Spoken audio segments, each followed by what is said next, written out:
Hey everyone, time for another video. In the first quarter of 2007, Intel released the Core 2 Duo E4300, a 1.8 GHz dual-core CPU with no hyperthreading.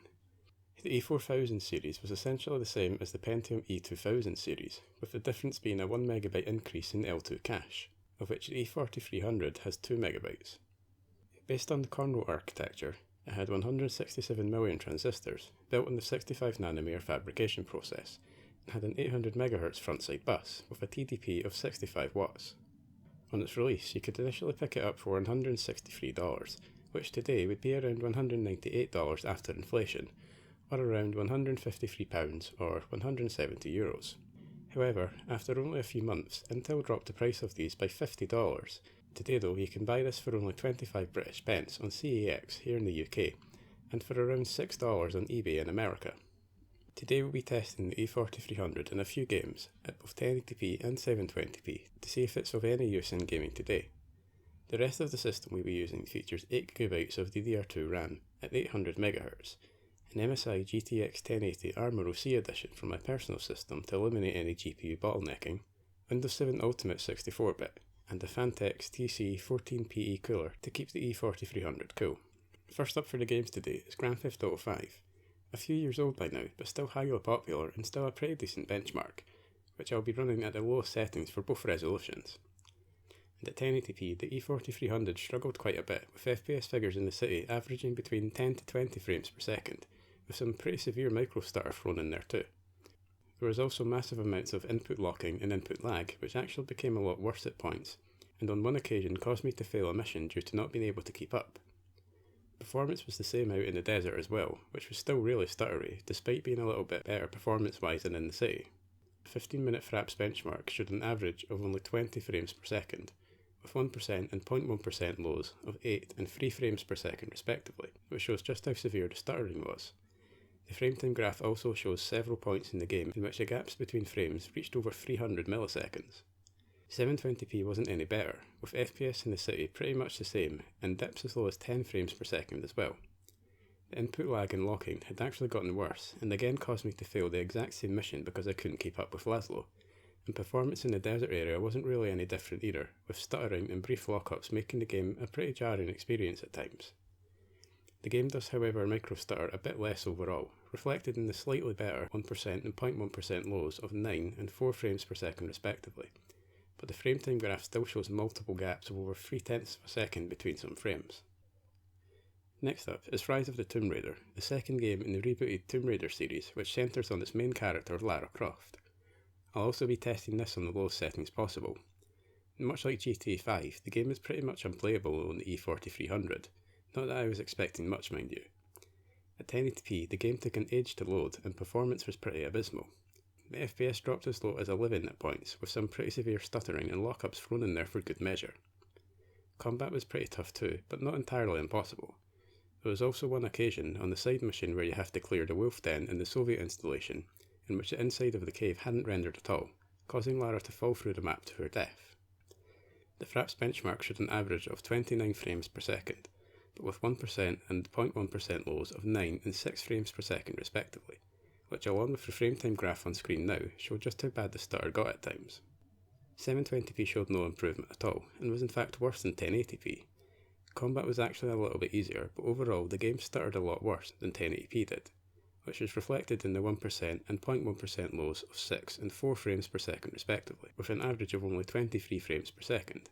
The game also exhibited some pretty severe lockups which lasted over a second, with the frame time graph on screen now showing multiple gaps between frames over 250 milliseconds. Another issue I experienced was that the audio at times was really stuttery as well, making for a pretty jarring experience overall.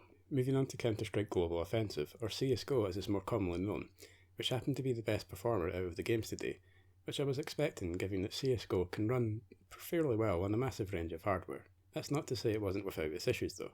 At least at stock speed anyway. And again, I'm running the test on low settings and conducting the test on a hard bot match on the Mirage map, as I would just get completely slaughtered online, so expect varying performance if you're planning on playing on multiplayer. At 1080p, the game was sort of playable, but did suffer from a fair amount of stutter and intense combat, with FPS dips below 20. Overall, the game managed to stick around the mid-20s to the high 30s range FPS-wise, A 15-minute Fraps benchmark showed an average of 37 frames per second, with 1% and 0.1% lows of 18 and 12 frames per second respectively. The frame time graph shows the extent of the stutter, with gaps between frames reaching over 0.2 of a second at times. 720p performed marginally better, but unfortunately stuttered a bit more in some places than 1080p did.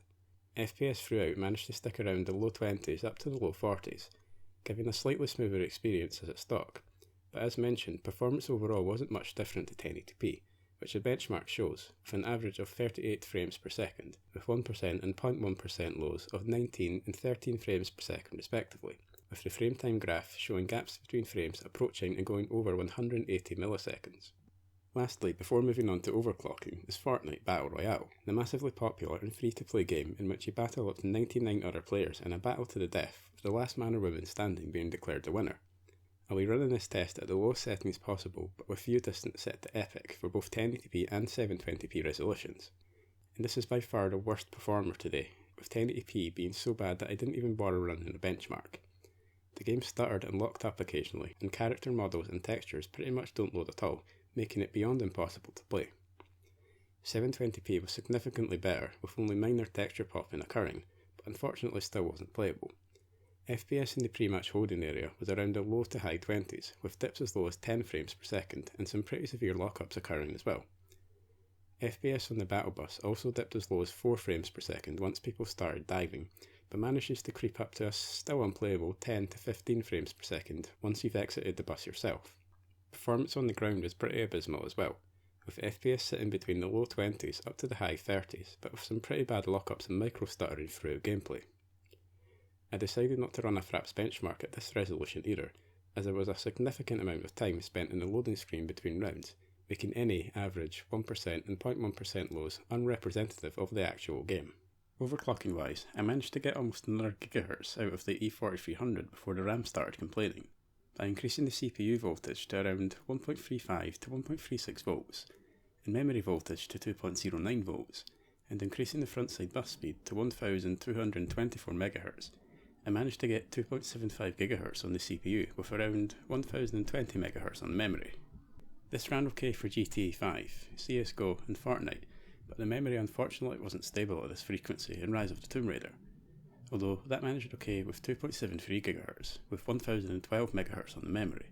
A small decrease, but enough to make the game stable. And at 2.75 GHz, the overclock made a substantial improvement to GTA 5. There was unfortunately still some micro stutter and lockups throughout the city, with FPS ranging from the mid-20s to the low 30s. There was also still some micro stutter out in the desert area as well, but not too much to the point that it was unplayable. The massive amount of input locking though was completely gone, making the game a much better experience despite the issues that remained. There was however still a little bit of input lag, which fortunately didn't affect gameplay that much during my test. A Fraps benchmark showed an average of 33 frames per second, with 1% and 0.1% lows of 16 and 12 frames per second respectively, and with the frame time graph on screen now showing several occasions where the gaps between frames were around 90 milliseconds, which would be too much to cope with for some people but might be okay for others. And 720p, like its stock speeds, remained pretty much the same performance-wise as 1080p. FPS in the city was around the high 20s to the mid 30s, but with the same micro stutter as 1080p exhibited, and with occasional dips to the low 20s as well.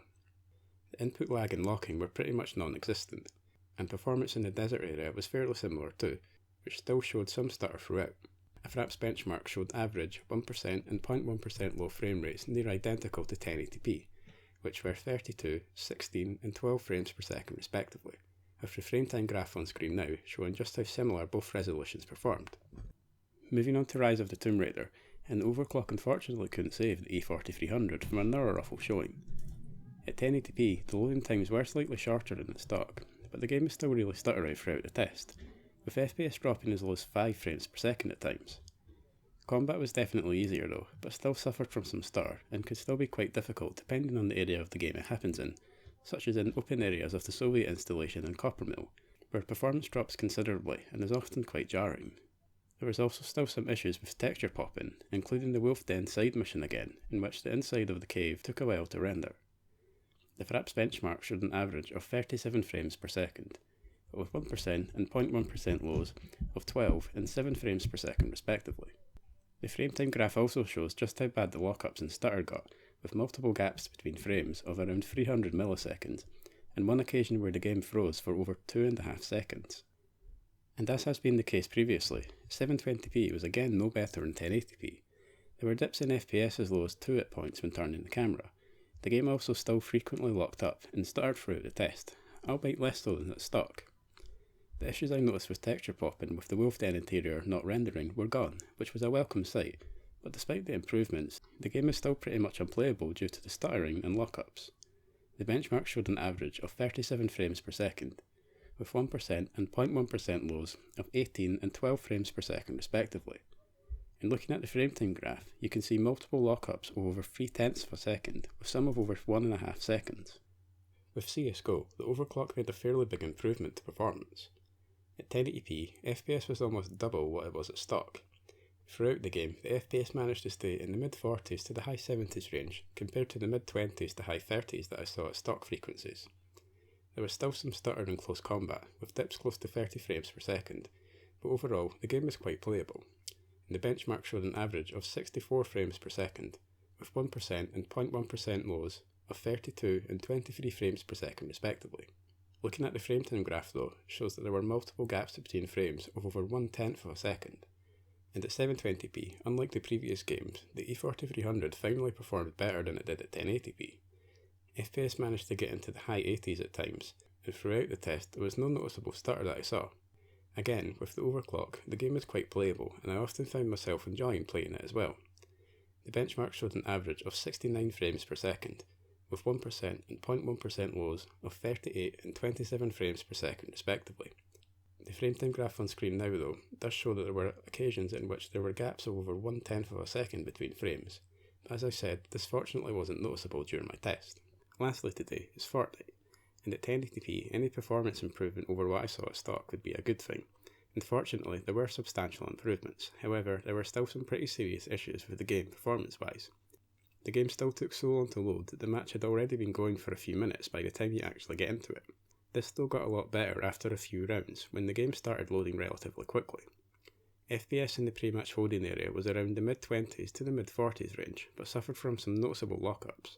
On the battle bus, FPS managed to stick around the low 50s up to the mid-70s depending on the camera angle, but had some dips below 20 and locked up quite noticeably too when people started diving.